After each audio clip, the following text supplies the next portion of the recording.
esta oportunidad les voy a contar acerca de la fisiología del ejercicio. La actividad física implica cambios a nivel del músculo esquelético que se encuentra en activa contracción y también cambios a nivel sistémico, es decir, cambios a nivel de los sistemas del organismo que van a tratar de abastecer las necesidades energéticas del músculo.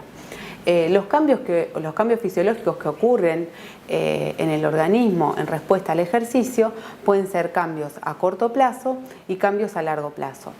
Los cambios a corto plazo se refieren a cambios fisiológicos que ocurren en respuesta ante una actividad física, mientras que los cambios a largo plazo se refieren a repetidas actividades físicas que pueden durar meses o años y que eso se denomina ejercicio crónico o entrenamiento. En primer lugar, vamos a ver cuáles son los cambios a corto plazo. En primer lugar, veremos los cambios a corto plazo, es decir, en base a qué cambios ocurren a nivel sistémico en el organismo, y además también nos podemos preguntar cómo se inician estos cambios fisiológicos. La contracción muscular es, en este caso, en esta chica que está corriendo, implica la contracción del músculo y hace de estímulo que es sensado por mecanorreceptores y propioceptores y que van a enviar por una vía aferente información hacia la corteza motora cerebral. Y luego por una vía eferente van a activar a las motoneuronas, así que salen de la médula espinal, para aumentar la fuerza de contracción. Y por otro lado también se va a activar el sistema nervioso autónomo, es decir, el sistema nervioso simpático. El sistema nervioso simpático va a activar al sistema cardiovascular. Como veremos en la siguiente diapositiva, como dijimos, el sistema nervioso simpático va a actuar a nivel del sistema cardiovascular. Particularmente sobre el corazón va a aumentar el volumen sistólico, es decir, va a aumentar la cantidad de sangre que eyecta el corazón en cada latido y también va a estimular al nódulo sinusal. De manera que va a aumentar la frecuencia cardíaca y el volumen sistólico. De modo que entonces, como pueden ver en la fórmula, el gasto cardíaco determinado por el producto entre la frecuencia cardíaca y el volumen sistólico aumentan. Es decir, este gasto cardíaco puede aumentar entre 3 a 6 veces, es decir, de 15 hasta 6 litros por minuto. Por otro lado, podemos ver que a nivel del sistema circulatorio también van a ocurrir cambios. Si recuerdan la ley de Poiseuille, teníamos que la presión arterial media era igual al volumen minuto por la resistencia periférica. Entonces veremos que la presión arterial media va a aumentar de acuerdo con el aumento del gasto cardíaco, es decir, del volumen minuto, y también la resistencia periférica va a variar de acuerdo al lecho vascular del que estemos estudiando. También veremos que hay muchos lechos que responden a factores locales, es decir, hay una autorregulación del flujo, es decir, los productos del metabolismo, como pueden ser ácido láctico, óxido nítrico o adenosina, van a, en algunos casos, pueden hacer vasodilatación. Eso es lo que veremos en la siguiente diapositiva. Entonces, podemos ver qué ocurre a nivel entonces de la circulación sistémica. Veremos, como dijimos, que la presión arterial media es igual al volumen minuto por la resistencia periférica. Entonces, como dijimos, la resistencia periférica va a variar de acuerdo al lecho que se trate, ¿sí?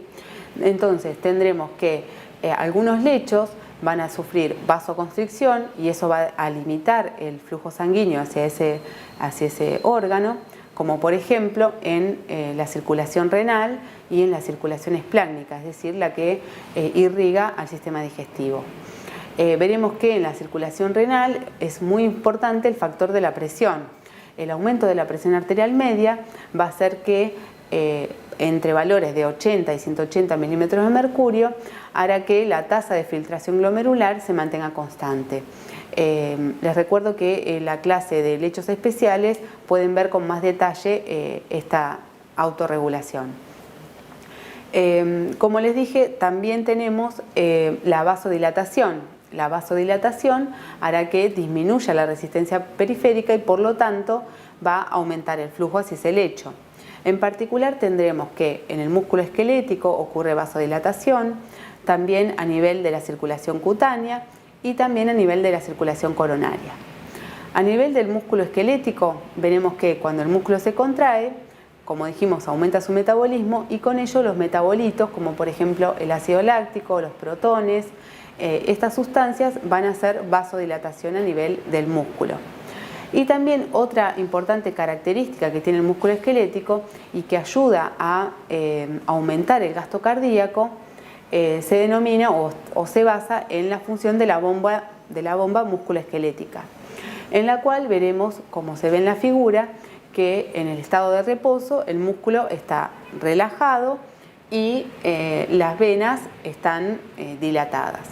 Cuando se produce la contracción activa del músculo, en este caso como vimos el de la chica que está corriendo, vimos que los músculos se contraen, es decir, se acortan y con eso exprimen, es decir, comprimen a las venas, aumentando el flujo de sangre hacia el corazón.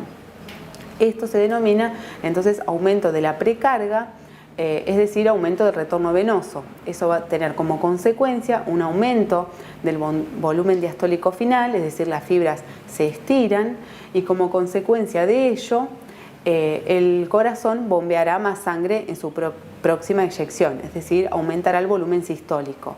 Esto está determinado mediante la ley de Frank-Starling. Como dijimos, también ocurre vasodilatación a nivel cutáneo, es decir, hay vasodilatación a nivel de la piel y eso tiene como consecuencia, junto con el aumento de la sudoración, disipar el calor producido por la contracción muscular.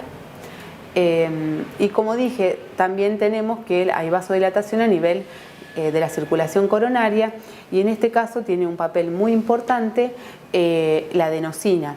La adenosina es un metabolito que se produce cuando hay baja presión de oxígeno y de modo que esa adenosina produce vasodilatación de las arterias coronarias.